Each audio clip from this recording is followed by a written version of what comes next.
सोई हुई औरत की चुन्नी एकदम से हट गई और ब्लाउज दिखने लगा। वो हॉस्पिटल में लेटी थी जहां उसका पति बेहोश हालत में था। तभी हम देखते हैं कि कोई तो उसकी साड़ी खोल रहा है। जैसे ही उसको ये चीज फील हुई तभी किसी चीज ने उसके बाल पकड़ लिए और उसको कुर्सी पर घोड़ी बनाकर साड़ी ऊपर करने लगा। लड़की छूटने की कोशिश कर रही थी पर सारी कोशिशें नाकाम थी। असलियत में वहाँ एक भूत था जिसको उसका जिस्म चाहिए था। भूत ने उसको थप्पड़ मारा और अपने काम में लग गया तो लड़की जोर से चिल्ला पड़ी। तभी उसकी नींद खुलती है और देखी कि ये सब अभी तक एक सपना था, पर वो जानती थी कि ये सपना नहीं बल्कि खतरे की घंटी थी। ये सब बातें लड़की ने अपना सास ससुर को बताई तो वो सब अपने बेटे और बहू से मिलने आ रहे थे कि रास्ते में ही उनका एक्सीडेंट हुआ और वो लोग भगवान को प्यारे हो गए। कुछ दिन बाद जब उन्होंने अपने माँ बाप की आस्थियां बहाई तो एक अघोरी बाबा लड़की को देख रहे थे। बाबा को देखते ही पता चल गया कि लड़की पर साया मंडरा रहा है। वो उनके पास आया और बोला, ये 1100 का ताबीज ले जा बच्ची, क्योंकि उस आत्मा को तेरा शरीर चाहिए। ये ताबीज तेरे गले में रहने से तू खुद को और अपने परिवार को बचा सकती हो। आपको क्या लगता है ये बाबा ढोंगी है या सच में कोई महान आत्मा?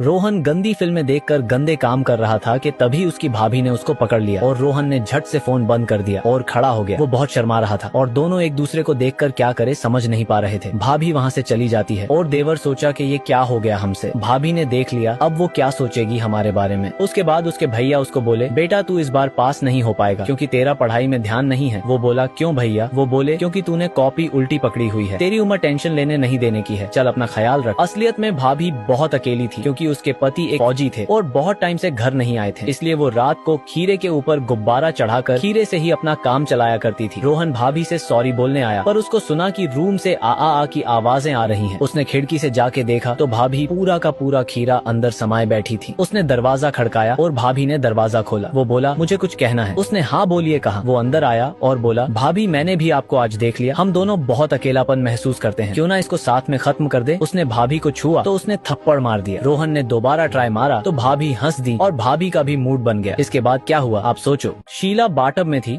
और बोली, आप तो बहुत जल्दी आ गए। वो बोला, शायद मुझे बाद में आना चाहिए। वो कहीं अब आ ही गए हो तो इंटरव्यू कर लो। वो शर्माते बोला, ऐसे कैसे, आपने कुछ पहना तो है ना? वो हंसकर टांग बाहर निकाल के बोली, आप कपड़े पहनकर नहाते हो? आंटी भी हंस दी। उसने ना बोला। वो बोली, कपड़े पहनकर नहाना चीटिंग है और शीला कभी भी चीटिंग नहीं करती, जो मैं हूँ बस वही दिखाती हूँ। इंटरव्यूअर ने उसकी नहाते हुए ही तस्वीरें लेनी चालू कर दी। तस्वीरें लेने के बाद वो बोली, ये क्या, आप सिर्फ मेरी ही फोटोज खींचेंगे, मेरे घर की नहीं? वो बोला, जब देवी सामने स्वयं प्रकट हो तो मंदिर को कौन ही देखेगा? शीला जोर जोर से हंस पड़ी और बहुत ही अश्लील पोज में फोटो खिंचवाई। इंटरव्यूअर बिल्कुल खुश होकर बाय मैडम बोलकर चला गया। शीला वैसे ही हंसती रही। उसकी फोटोज मैगजीन में आई तो तभी सारी बिक गई। इतना ही नहीं, इमरान हाशमी भी उसकी तस्वीरें देखकर पागल हो गया कि क्या खूबसूरत बला है ये। आपको शीला कैसी लगी कमेंट्स में बताना। लड़का